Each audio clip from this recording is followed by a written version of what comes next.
Good morning and thank you for joining me.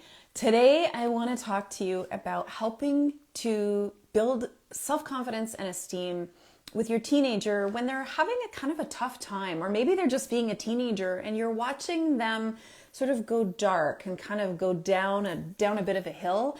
Can be really, really hard as a parent to watch that happen.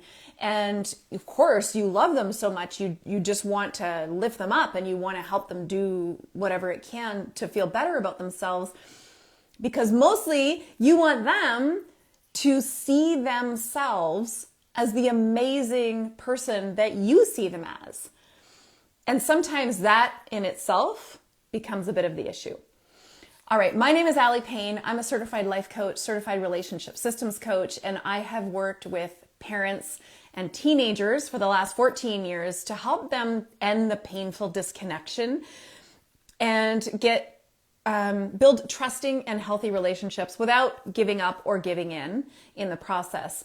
I was that teen and I'm a parent, and again, as a certified coach, this is something I've been doing for some time. I'm very passionate about it. Okay, so I'm going to jump in. Thanks so much for joining me. Hi, Teresa. All right, I've got some notes here because I want to keep to key points so that this is most beneficial for you, and I don't sometimes stay on track that well. So that's why I'm doing this. Okay, the first thing I want to say in helping your teenager build confidence and esteem is that they don't necessarily need to be going through a hard time. Maybe they're just a regular teenager, and I'll explain some of that as I go through this conversation. The first rule, and this is, well, it's a caveat, but it's a rule, okay, is your teenager is not your project to fix. Raise your hand and say that with me. I know as a parent, my teenager is not my project to fix, no matter how much I love them. Okay, if you've repeated after me, you can stay. Okay? Your teenager is not your project to fix. So no matter how much they are struggling, and I've done another video, another Instagram live on that, so I'm not going to dive too deep into it. It is critical, though, that you come from a place. Yeah, I love that mantra. I'm so good. Yay, you're raising your hands. Thank you, everybody. When you come from the place that they are your project to fix, there are really negative impacts to that again, I've already covered in another IGTV, but I'm going to lead into a little bit. So that's number one. Your teenager is not your project to fix. If you could consider this like the Academy Awards that just happened, you are the best supporting actor, actress, okay? Your role in this is to be the best supporting actor or actress. Your role is not to take over their role, all right? You are playing a support role. That is all you can ever do, is play a support role. So that's caveat number one. Number two, and this is extremely challenging as well, because I know you're all carrying and courageous. Sorry, I'm flicking this thing around. I'm ready for wireless headphones. I'm ready. Okay. I'm getting there. I'm old. This is really challenging when you see your teenager struggling. So this is number two. How your teenager is feeling or doing, their mental health, is not your fault, nor is it your responsibility. Okay? This will not work if you feel that it is your fault or your responsibility. That sounds like a you issue. So if you think it's your fault, which I'd be really cautious of that, be careful, although I applaud if you think there's something that perhaps happened in the past and that you want to be part of that solution, that's grand, but be cautious, okay? Because a lot of that involves you getting your own help, not you trying to fix them, okay? So you're not responsible for their emotional state. And that means that you need to, as the best supporting actor, be a little bit detached from getting results. Okay, so caveat number 1 and 2 go together. Your teenager's not your project, which means that as you playing the best supporting actor or actress, you doing any of these things I'm about to cover today, if you are doing them with the expectation of a return and a result, then go and invest your money. That's where returns and results happen. A return and a result goes right back into now you're fixing your teenager, and that expectation is going to undo every single thing that you are doing that is good and great to help your teenager. So removing said expectation for return or result, let it go, because you're a supporting actor. Okay. So you can't control them. Okay. Number 3. This is the last one. This is the caveat. These have to be set up front. They have to be set up front or this will not work. You never need to know why they are feeling this way. You never need to know. So 3A, maybe it's none of your business. Like, I know you're the parent. I know that might be really harsh to hear. They are a human being.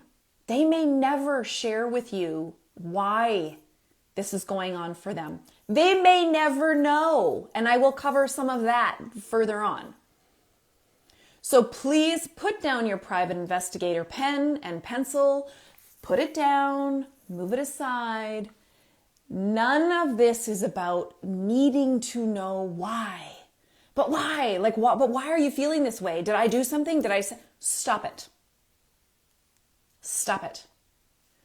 Why is not your business. And finding out why will not actually become part of the solution. So please just drop that. Okay, so if you are in alignment with these 3 caveats, I know, right, Teresa? I'm telling it like it is here, okay? I'm not for you and I'm not for your teenager. I'm for the relationship, and I will speak whatever truth is necessary to build that. All right. Let's start from the top. Okay. When your teenager is feeling low or feeling, they're just not really themselves. Okay. Now, again, this might be that your teenager is going through a really rough patch, and maybe you do know why. Like, maybe they changed schools, maybe online schooling, like, let's not even get into any of that, has gone on. And maybe it's just that they're a normal teenager. Okay. So some of this is science. I've got a lot of notes here because I wanted to make sure I cover this. There's science backing to this. And then I'm also speaking to my own experience, having been a very troubled teenager, and what I wanted to hear, what I wished I had heard. So I'm going to mix those together. Yes, it is easier said than done, 100%. But knowing, you see, I love that you said that. I love that you said that, because if it's a difficult thing for you, then that's a you project. And there's nothing wrong with that. There's nothing wrong with that. But make it a you project. Don't make it a your teenager project. Okay? So if you're having a hard time with any one of those first 3 caveats, that's an opportunity for you to get curious with yourself. Go get help. Mamas, dads, parenting is friggin' hard. There is no shame in having a counselor or a therapist or something for you to get your own help. That is okay. But make it a you issue. It's not a them issue, okay? So here's the first thing that I need you to remember is that or to actually know, maybe you don't know this. Your teenager already feels broken or damaged in some way when they are struggling with their mental health. Now, I know that, like, you didn't say that. I know that that's not something you walk around your house saying, well, you're broken and you're damaged. I'm not at all saying that whatsoever. This is what I'm hearing from so many teenagers and my allied professionals who work with teenagers. They know when something is a little off in their brains. Like, they know. And their brain is already undergoing a massive renovation. Massive. So they know that there's a little bit of something off that has come to the front, but they don't know how to express it. They don't know what's wrong because they don't have a context to put around it. Oh, thank you so much. So it's very unsettling for them. And because they don't have the intellectual maturity to understand, oh, okay, I'm not feeling myself. It doesn't make me a bad person. It doesn't make me less of a person. Maybe I need to go get help. I'm sorry, but your teenager's not going to do that, okay? So please don't expect it. Instead, what they do is they internalize and they make up that somehow they are broken, somehow they are less than, unfunctional. And this is why in itself, having a challenge in their mental health status is even more depleting to their self-esteem, because it's like this vicious cycle, right? Where they're already feeling low about themselves, and then they're struggling with some of their self-esteem and confidence, and then it like depletes it even more. So just notice that your teenager, sorry, I'm just reading my notes to make sure, that your teenager already is making up a story that they're damaged and broken. So part of that comes from the mental health stigma. It's still out there, right? It's still out there. And so let's just acknowledge it. And we want to do a lot of normalizing in your home. So if you as a parent decide that you give yourself permission to go seek help, this is hard. Give yourself permission that it's normal to seek help, that therapy, counselors, coaches, they're all a normal part of support in our lives. And it is okay. There's no shame. That just like you go to the dentist for your teeth, why wouldn't you go to a therapist for your brain, or a counselor or a coach? Like that, you just normalize it, okay? I know I've said this in a bunch of lives, so I'm going to make this really quick, but I do need to remind you that your teenager's brain is going through a wild and massive renovation that they did not sign up for. Their upper brain, scientifically proven, okay? Their lower brain, the emotion center, is fully formed by the time they're 12. Their upper brain is actually randomly, nice, hey? Randomly growing. So that's like physically, okay? Physiologically, their brain is growing, but wait for it, at random rates and in random places.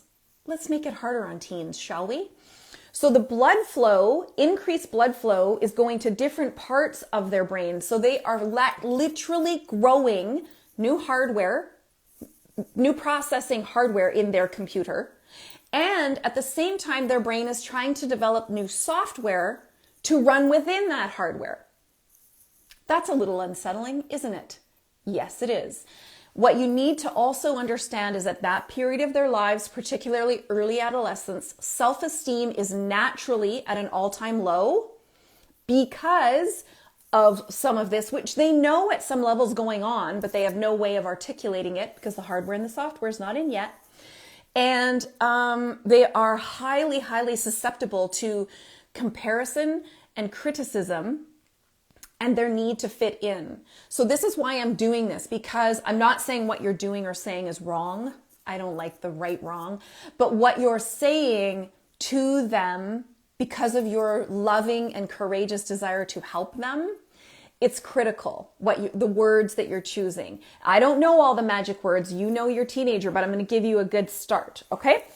All right, so your teenager already thinks that they're broken and they need fixing. So they're already dogging themselves, okay? Number two, comparison, I already said. So, but I need you to understand this. Let's say, I don't care if you have 100 children. Bless you if you do. If you have one child who's really struggling with their mental health, just low self-esteem, maybe they always have, maybe they haven't, or low confidence, please be very, very cautious that you do not compare them to other children or relatives or friends who are not struggling with their self-esteem. Please, please, oh, thank you so much. Thank you. You guys are so kind. Please do not compare them. It's really easy when you are really stressed, because this is stressful, let's face it, to make comments that you may not think your teenager's hearing. That is saying, I don't know what I'm doing wrong, even if you're pointing it all at yourself. I don't know what I'm doing wrong. I don't know where I missed the mark. Jane seems to really struggle and is just so low all the time and negative. And yet, John, James, and Josiah are all fine. Like, what did I do that's wrong? Even if you're making a comment like that is turning it toward yourself, that is still comparison. And your teenager, in their own minds, will never end up on the upside of that comparison. They will always they end up on the downside. So that's number 2, is every single person has their own brain.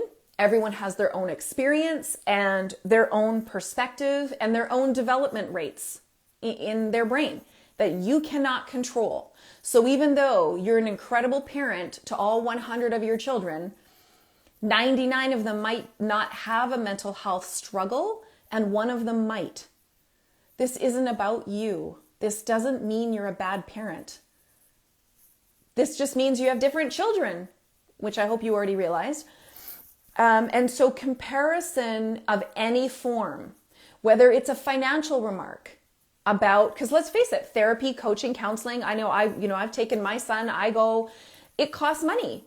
And so if you make a comment even about I don't know if we can afford that, or well, this costs the same amount as their sport, so I guess it's equal, and just be really, really, please remove those comments around deservability, what's better, expectations, check your own story about mental health.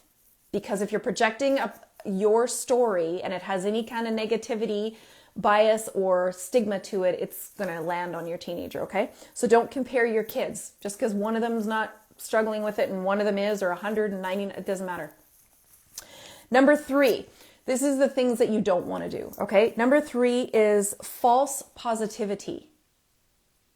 Please put down your cheerleader pom-poms. I love them and they look fantastic, especially the sparkly ones. But please put them down, because false positivity, and let me explain this. So let's say someone is struggling. They're feeling, they're just generally more sad. They don't see kind of the lightness in life. They're very attached right now to some heaviness in their life. It doesn't matter if you agree or disagree. It doesn't matter if you see it the way they see it. None of that matters. When you come in with your pom-poms, because I know you love your teenager and you do this because you love them. When you come in with your pom-poms with, but your life is so good. I mean, you've got great grades, and look at your friends, and look at this house, and I'm loving, and you have me. We have a roof over our head, and you kind of start this cheerleader trying to somehow remind them of everything that is good in their life. That's toxic. Yeah, I'm sorry. False positivity is toxic. And it is toxic because it is wildly invalidating. How might you feel if you were grieving? Let's say you lost a pet, or you lost a family member or a friend, which is very real for a lot of people right now. And someone came to you and said, well, why are you grieving? Look, we're here for lunch. The sun is shining. You have a roof over your head. How would you feel in that moment? How would you feel? False positivity is toxic because it's incredibly, incredibly invalidating, okay? So reminding your teenager of everything they have that's going well in their life, as much as I know you mean well by it, is not helpful. That is for them to decide, not for you to decide, okay? And you asking them a whole bunch of questions like, well, tell me what's going really well. That's just a passive aggressive way of doing the same thing. So, Okay. You can cheerlead your daughter or your son, and that's what I'm doing here. Okay. I'm going to help you. These are the 3 points of what I don't want you to do. False positivity also is a signal of somehow that they're entitled. Well, if you understood how good you had it, you certainly wouldn't be having your head up your butt all anxious and depressed. You're just not willing to see everything I do for you. You're not willing to see everything that I have worked so hard to provide for you. That sounds like a bit of a you issue, because it's hard to be with this as a parent, that our child is struggling. And of course, you and I would also internalize the message, we're not a good parent. And when it's hard to be with that belief, which isn't true, when it's hard to be with that belief, we turn it back on our teenager and somehow make it their fault that they are not being grateful and that they're somehow entitled. And that false positivity is wildly toxic and invalidating. So please, please do not do that to your teenager. Okay, so those are the 3 things I don't want you to do. Now, let's move into what you can do. Okay, I got this all numbered here on this paper. It's just so important to me. I want to make sure I cover all these points. All right, I covered this in a previous IGTV on how to help your struggling teen without losing yourself. Okay, so I'm not going to go too far into this, but I do think this is critical to cover just for 30 seconds. Emotional boundaries. The way I define an emotional boundary, I think boundaries are kind of becoming like the sexy term, and it's great because we're learning so much about physical boundaries and consent boundaries and behavioral boundaries, but I still don't think we're talking a lot about emotional boundaries. And the way I define that is, I understand really clearly where I end and you begin. And when that line is really gray or muddled, it is also toxic. That is the definition of codependence. Okay? And again, this is not a judgment at all. I did a bunch of work on codependence, and guess what? It's totally all up in my face right now, so I'm doing more work with a therapist on codependence. So please know, if you're aiming for perfect parenting, you might be in the wrong spot. That's not here. So emotional boundaries are critical because you need to understand where you end and your teenager begins. And if you're not clear on that, that's okay. Do the work to find out. Because that in itself will have you stop the need or stop your impulse to rescue, fix, take full responsibility for how they're feeling, make sure they're happy. Like when you feel responsible for how they feel, and when you are being the way you want to be and you don't see them responding, like it's not a math equation. It's not like 1 + 1 = 2. That's not how relationships work. So if you are only giving or being the way that you want to be with the expectation of return, that is not a clear emotional boundary. So please understand what your emotional boundary is, where you end and where they begin.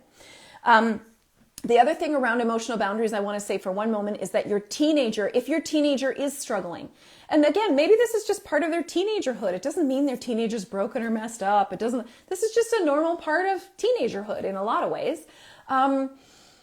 Your teenager is no longer, I don't care what relationship you had with them prior to perhaps this dip in their life.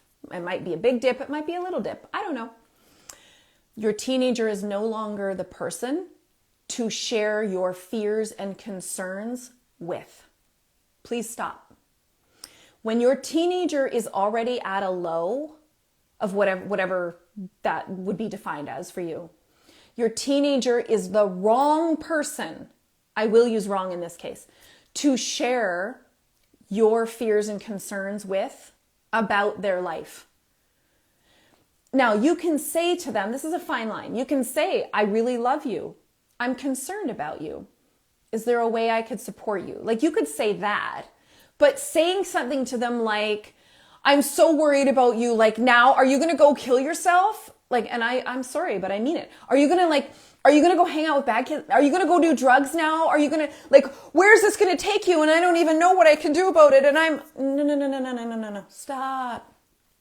That is for you and important for you to process with a co-parent, with your partner, a spouse, a therapist, a coach. Please do your processing about your fears and concerns for your teenager away from your teenager.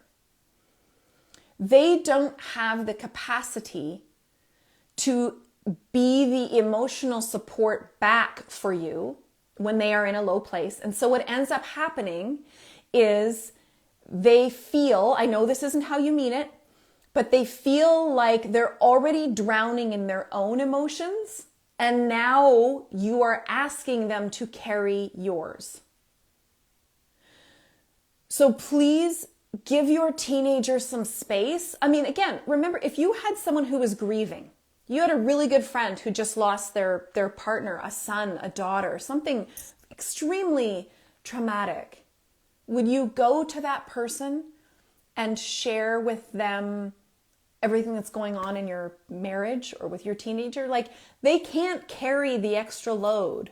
They're already feeling unequally yoked. They're feeling very weighed down. So this is not a time for you to use them for emotional processing, even if you had a great relationship before this, even if you had a wonderful friendship that you could really lightly just bounce things back and forth with.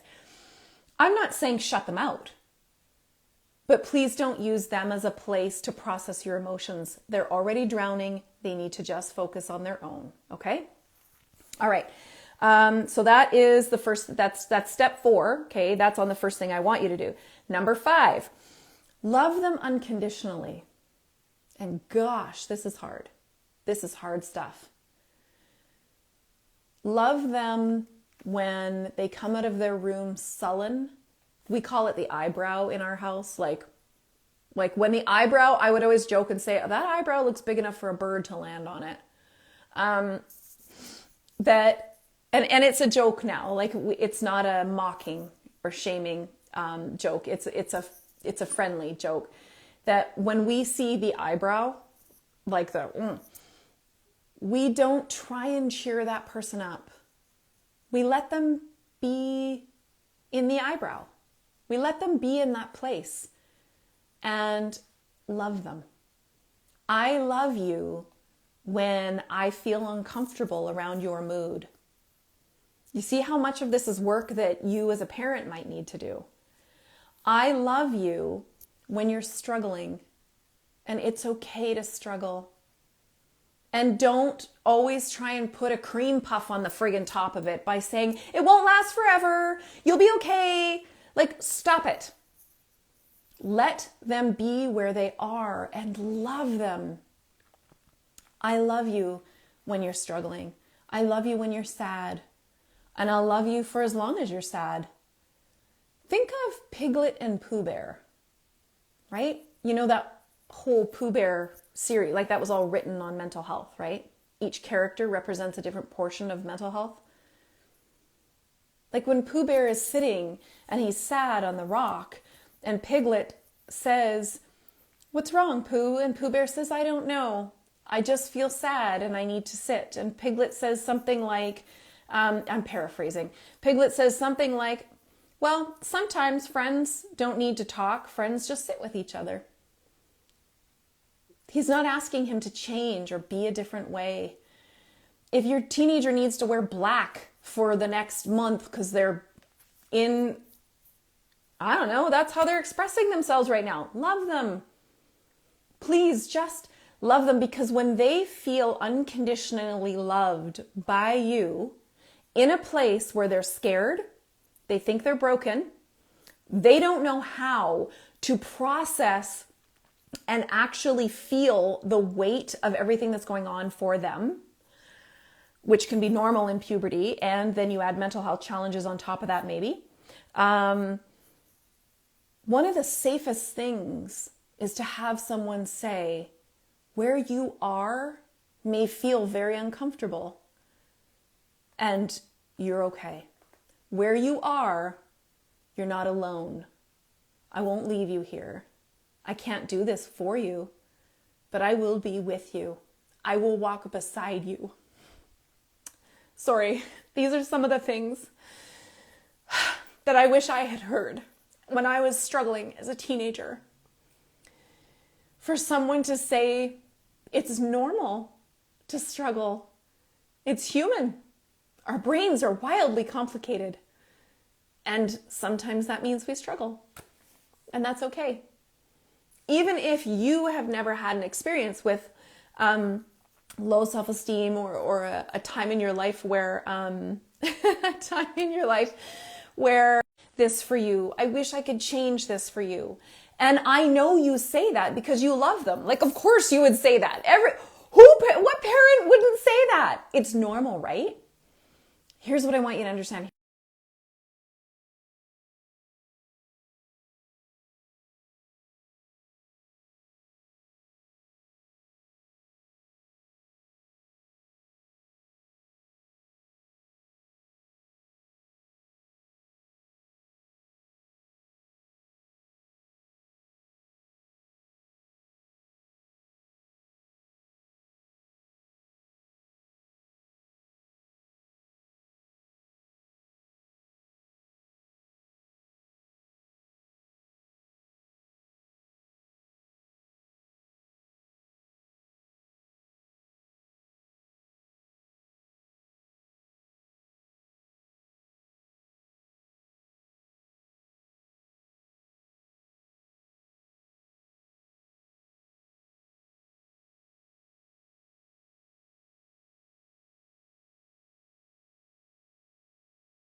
Here's right is a coaching tool because here's what happens. First of all, as parents, we're stressed out. We got a teenager who's struggling. That's stressful. And our brains are wired for negativity. Our brains are wired for a negativity bias. Okay, that's because of our primal ancestry.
We are wired to see what's wrong.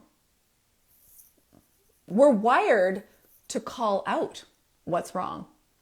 So I don't know about you, but in our house, we had this about 3 times when our kids were growing up. My husband and I would get to the point where we would notice all we were doing is saying, oh, does it keep pausing, you guys? I'm so sorry. Am I back now? Okay, it's fine now? Okay, I've gone off Wi-Fi. My apologies. I'm back. I'm sorry about that. Can you just let me know that that it's back now? Can you guys just say yes if you got me here? Okay, I'm not on Wi-Fi, so actually nobody is home. Yes, this is being recorded for sure. Okay, so let me jump back into this. Make right is a tool where you Not overly. Like, don't go over sauce on this, okay? Because your teenager it just feels so heavy and like expectation for them to change when you go overboard on this. So please don't. When you drop in little things for them about make right, like what do you notice they're doing well? What do you notice that they're doing that's contributing to the house? Maybe they're not contributing to the house at all. What do you notice that they're doing right? Are they getting up on time? Maybe they didn't for the last 5 days, but maybe this morning they got up on time. And you say to them, I noticed you got up on time this morning. Good job. That's it. Just say that much and let it go. Make right. Yes, this can absolutely apply to a 9-year-old, 100%. I don't care what age the person is.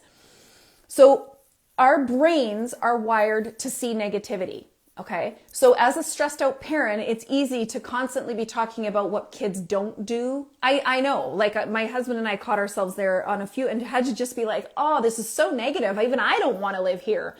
And we had to change our minds about reinforcing what was going well. And this has been scientifically proven. When you reinforce what does go well or what someone is doing, you help them turn their own negativity bias in their brain, which is a lot about mental health challenges like low self-confidence and low self-esteem, is a lot about the brain's natural wiring for negativity. So it's like your kid's not broken. It's a natural negativity bias. And a lot of disciplining and parenting can feed that negativity bias. So if your teenager seems like they're down and they've got low confidence and low self-esteem, what I'm asking you to do is just affirm what they do right. Affirm what they do right. But don't go over the top on it, because they'll notice their BS antenna is super high. So don't do that. Because what happens is in their reticular activating system, which is a part of the brain that actually helps negativity bias, because it wants you to see more of what you focus on.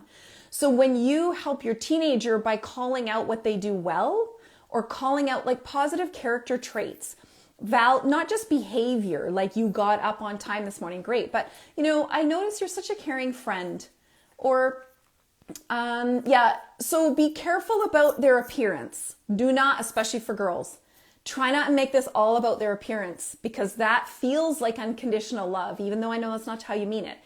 You want to make this about character traits, like their effort that they're putting in towards school, not always about grades, how much effort they put, when they speak kindly to someone, when they help set the table, when they, you want to call out their character traits. Okay. Be positive about that, because we don't want our teenagers, which this will often tank their self-esteem, is knowing that you're only seeing their container, like their hair, their clothes, their makeup, their body shape, their fitness level. We want to stay away from that kind of thing, because that actually can lower self-esteem. Ironically, especially for teen girls in puberty. If, like me, I was like a stick. And then I went through puberty and I put on weight, and it affected all of my sports. It was horrific. It was probably some of the beginning of my self-esteem tanking, was that my body changed and it wasn't affirmed that, that's okay. And so you definitely want to make right about positive character traits, behaviors, not so much about looks, containers, things like that. Okay. All right. Quickly, I need to move on because we're getting near the time here. Okay. Number 7, love languages. If you're going to make an effort to love your child, which I know you are because you're listening to this, then why not make sure it goes straight to their heart? If you have not already, please just Google 5 love languages free quiz. Okay. Can someone write that in the comments? 5 love languages free quiz.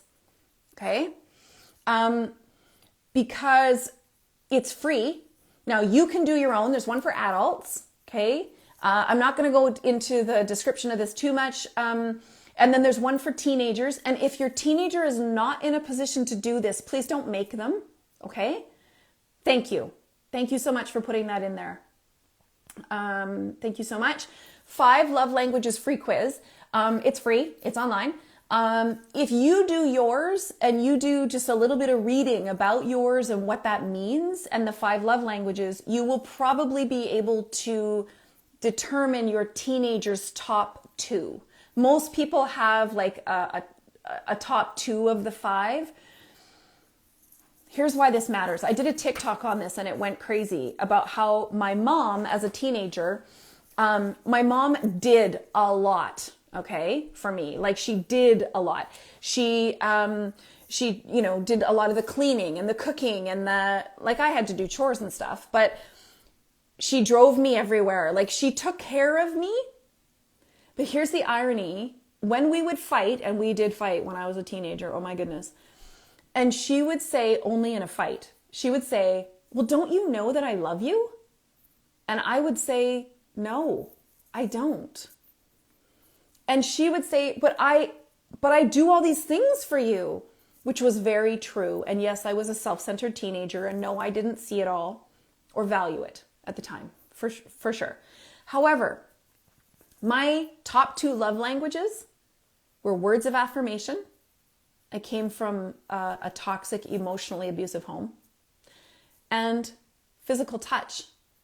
And there was also physical abuse where I was. So I didn't feel loved.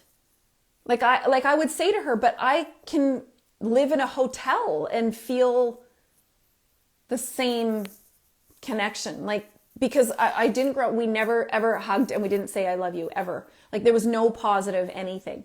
So I'm not saying that you do this, I'm just sharing my own experience that when you take the time and literally it takes like 15 minutes to do your own quiz and then maybe sit and do it with your teenager. You can make it a game that you do together, or if your teenager is not open to it, please don't force this on them. You can still do your own and that will help you to determine your teenagers. There's a quote from Nelson Mandela that is my absolute favorite that I think is the epitome of using love languages, that if you're going to put in the time and effort to love your teenager and want it to land, not because you can fix them, remember, emotional boundaries, you're the supporting actor in this one, then why not do it in the way that their brain is wired to receive love? And that's the irony, is we give love in the way that she wants to, we give love in the way that we like to receive it, but it's not the way that your teenager likes to receive it, right? Exactly, Adrienne. So the quote from Nelson Mandela is this: if you speak to a man in a language he understands, it goes to his head. If you speak to a man in his language, it goes to his heart. Why not speak your teenager's love language? You'll go straight to, but again, don't overdo it. Okay, if your teenager's love language is physical touch and you're trying to literally hug them every moment that they're home because somehow you can hug, oops, sorry, I pulled my camera here, because somehow that will like put all their pieces back together and then you've crossed the emotional boundary again, okay? So it means that hugging is important, but in a position where your teenager's struggling, you might let them know, look, I'm available for a hug anytime you want it. I would hug you a lot, but I want to respect your personal boundary as well. So I'll still hug you like probably every morning and every night. And if you want to hug in between that, or you just want to come snuggle, I'm always available. And so that's a way of saying like, I want to hug you, but I'm aware that you might not want to hug me like 24/7, right? So you got to find that line. And as well as words of affirmation. I mean, words of affirmation, like I said, you don't want to go overboard because your teenager's BS meter is at an all-time high. So if you're going like saying stuff that now is sounding, because it's coming from a place of trying to fix them and it's not authentic, your teenager will know that so fast you won't even know what hit you. So keep this stuff authentic. Okay, so love languages was number 7. All right, I got to wrap here. Number 8, Help them to set tiny, small goals, not goals that you determine. No, you're the supporting actor, remember? Help them to set small, tiny goals that they find meaningful. Now, I need you to dial back all expectations of this because you're the supporting actor. So it might have nothing to do with academics, school, anything you want them to choose. That's a you issue. You don't process that with them. Help them set small, tiny goals that are meaningful for them. Excuse me. So this might mean that you need to have a conversation with them, or multiple conversations that says, how can I, you're their parent, right? Like something that they find that's important to them. So maybe, maybe it's showing up to a class on Zoom one time, no camera, no microphone, that they haven't shown up for in 2 weeks. That is a baby step goal. That's a baby step goal. Okay? No, brushing their teeth is not a goal. No, unless it's their goal. And if it's not their goal, then let it go. Because I've heard this, my friend is an adolescent psychologist, and she was actually talking about teeth brushing the other day with a 15-year-old. And she said to the mom, she's like, let it go. Move on, let it go, because his friends, this teenage boy, his friends will tell him pretty darn quick how bad his breath is and that his teeth are yellow. Let it go. This cannot be something you impose on them. In order to build self-esteem and confidence, this is about eliciting and drawing up and out from them, not about you imposing on them, okay? So the goal has to be one tiny thing. And it might be so infinitesimally small, you're like, eye-rollingly, oh my gosh, are you kidding? Whatever, get behind it. Get behind it, okay? If it matters to them, and this is something you have to be in conversation with them, don't come up with a litany of suggestions. They're just going to feel like, that just say, look, I want to support you. What's one really small thing? Because they are already feeling broken. They're drowning in emotion. They're really struggling to process it all because they don't have the hardware and the software. So goals that you set are not meaningful to them. Let them, and it might have nothing to do with what you want it to be about. Okay, so I've already said that. Let that go. But I hope I gave that a small enough example. It might mean getting up 5 minutes earlier in the morning, because that would help relieve some stress for them, not for you, for them. Okay? So, okay, that was number 8. Number 9, help them find a passion or sow into their passion. Now, hear me out on this. For parents whose kids are failing online school, my kid that's a privilege. My kid's not getting that until they pick up their socks and start caring about school. Okay, well, how's that working for you so far? Finding a passion, connecting their head to their heart, that is where self-esteem and confidence come from. Okay, so your teenager, may not have a lot of words about this. That's true. But if your teenager likes to draw, for instance, then encourage them to use YouTube. It's free. To do an extra drawing. Maybe you buy them, you go with them and they get them an extra sketch pad and maybe a few extra pencil crayons or something. If they like dance, then maybe they... Maybe you get them to use YouTube as a way to improve their dance. Maybe if they like cooking, you can let them pick a recipe they want to try, and then you help them make that recipe they really like. If writing or poetry is their thing, maybe you get them a poetry book. And helping them connect their head and their heart to fill that passion is something that inherently builds confidence and self-esteem. Okay? So I get you might want them to buckle down and get on with school because they're already failing that. I get that. That's got nothing to do with their passion. It's got nothing to do with it.